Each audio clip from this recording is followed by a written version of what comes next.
This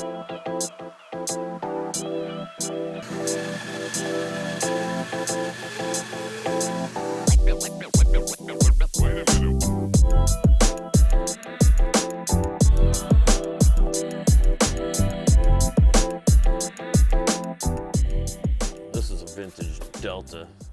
Sorry about that. All right, so this is my drill press. Can't go without a drill press. This is like one of the most important things. When you're making wood carved lures, you want to use your drill press to drill lead slots or drill some holes, sockets for the eyes.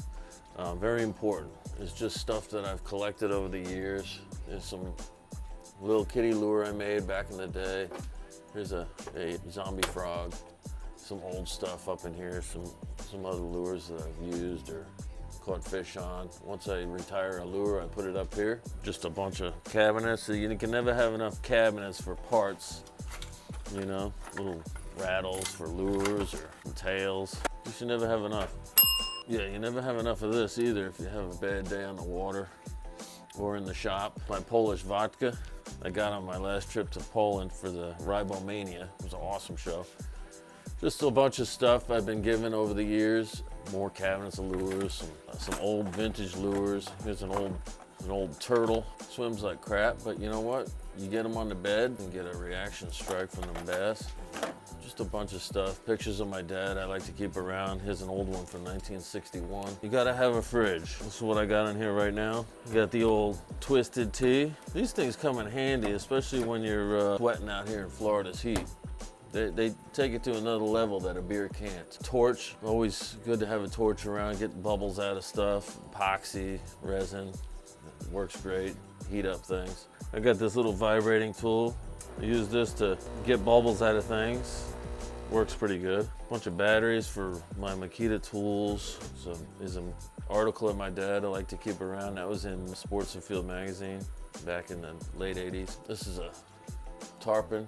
It's I keep this around. It's the largest carving I've done. That was 60 plus inches. A couple of trophies I've won over the years. These are all best decoy in the world. I got a thing for pigeons, pigeon decoys. These things are all over the place. Every time I find one, I buy one. I don't know why.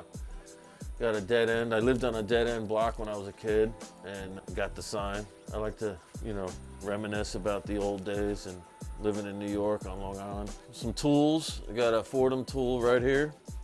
This is the workhorse. It moves a lot of material, so you get the lure carved out pretty quick. I used to start with carving with knives, but for the sake of saving time, I've been going to the power carving. This I use for, like I said, is taking a lot of meat away from the wood. Got a shop vac. If it gets dusty in here, I'm sitting here, I just suck it up. Got a Dremel. Always got to have a Dremel. Nothing like a Dremel. And I got my Master Carver micro tool here. This is, you know, use these for the fine detail work. Fan, keep this dust off of me.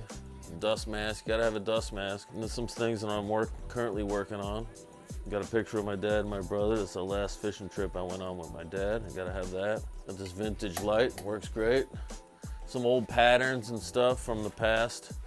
This is a smaller tarpon I just finished for a buddy of mine in Michigan. You know, this is me holding a fish.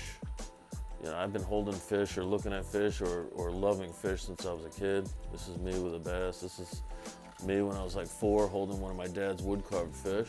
Just some show photos. This is from 2015. I won the cover contest for a lure. Wood carving I did, made to look vintage.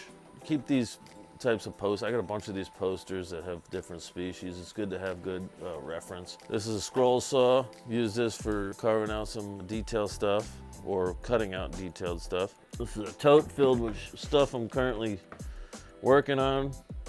These are all cedar style baits. You gotta have sandpaper. I got more sandpaper. It's one of my least favorite things to do, but you gotta have sandpaper. Just some wood here. I like to use Tupelo wood for the prototypes, cedar for workable units, and you know, sometimes maple. But this is mostly Tupelo wood. Just some other stuff, some more trophies I've got in the past. Some old decoys that are terrible looking to what I do now. I like to keep this kind of stuff. Any chance I get to get a replica of a actual fish I like to have. It's good for making sure that you get the right proportions and, you know, the right detail and stuff. So anytime I find a casting of a real fish, I like to grab it and throw it in my box here. Legos, make some molds with Legos. We'll go inside and we'll look at some lures and wood carvings that I've done in the past.